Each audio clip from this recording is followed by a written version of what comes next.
Lähtö 16.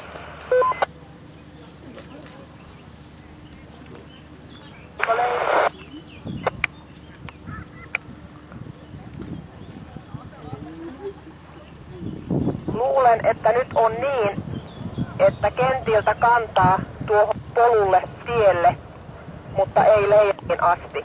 Näin ainakin omassa puhelimessani tapahtui. Juuri tällä tiellä kautta polulla. Silloin rupesi kuulumaan, mutta leiristähän ei kuulu inahdustakaan, joten eivät varmaan kuule mitään. Voi olla mahdollista.